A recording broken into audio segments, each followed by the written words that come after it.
Welcome back. Let's talk markets. Santosh Singh from Motilal Oswal Asset Management is now with us on the show.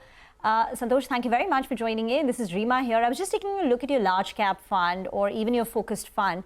While you do have some auto ancillaries, these large auto companies are missing, whether it's two-wheelers, passenger vehicle makers, or even tractor makers. So is it that you've always been negative on autos? Has that view changed? And your thoughts on Bajaj Auto and what's been reported? So one of the reasons, it's not that we are perpetually bearish on autos. We like autos a lot. There was a time when we used to have quite a bit of autos. But the reason why we don't have it in our portfolio is, the biggest reason is that we are seeing a big slowdown happening in the auto PV and two-wheeler segment as well. We are seeing sort of demand not being there. And the valuations per se are not cheap. So if the demand scenario is weak and the valuations are not cheap, then there are chances that you might not make good money out there. So that's why we don't have much of auto as of now. How long do you think this weakness is likely to last? And since when have you been bearish? Because Bajaj Auto, for instance, did really well as a stock price till very recently. Yeah. So that was, I would say that we missed that, but we had auto comps which did equally well. So we are happy with that. Some of the auto comps which we had did equally well. But at the same time, see, most of the other players, if you're looking, so this view is for last 1 year. Before that, we used to have a lot of other stocks as well.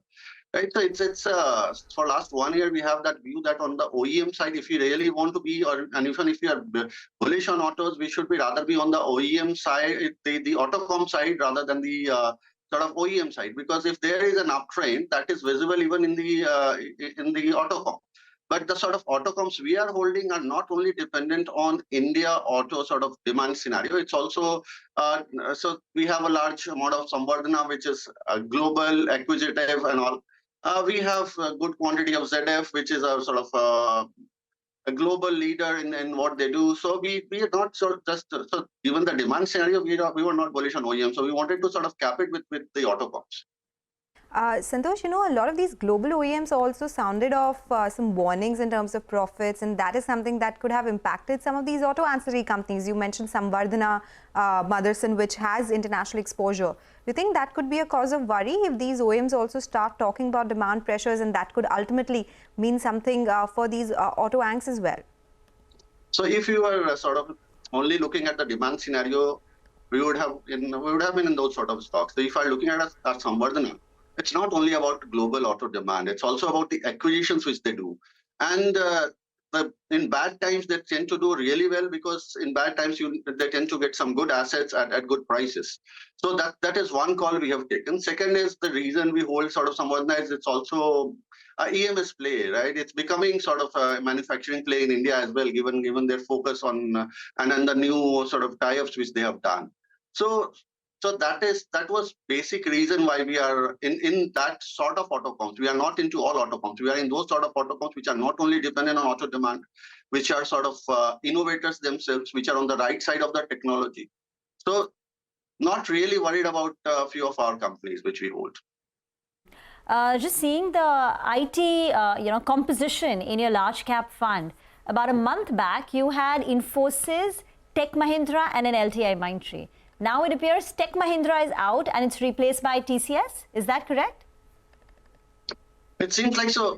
I'll not get into individual stocks, actually. I can talk about the broader call which we have.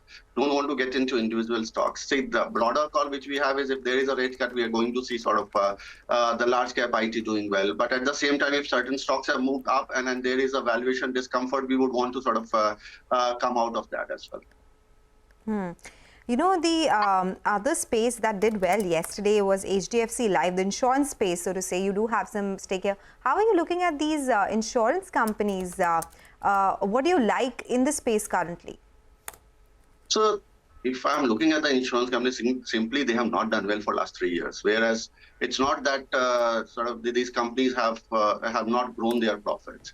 If you look at the profit CAGR, it is somewhere between 17 to 18%. But if you look at the stock price CAGR, it's either negative or zero.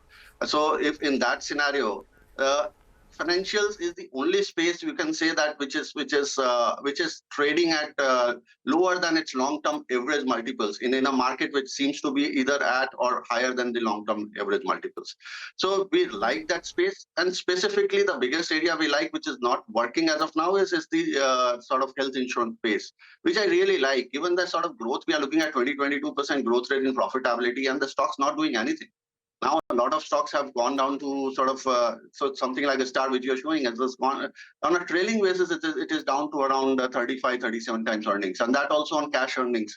On IFRS, it is down to around less than 30 times earnings. So really a space where a 20% sort of growth in profitability and 30 times or less than 30 times earnings seems quite comfortable for us.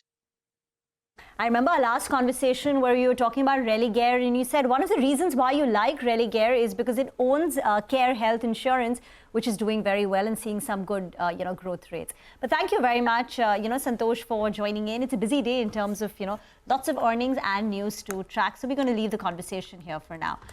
We will slip into a short break on that note. On the other side, we'll get chatting with the management of South Indian Bank on their Q2 numbers. Stay tuned.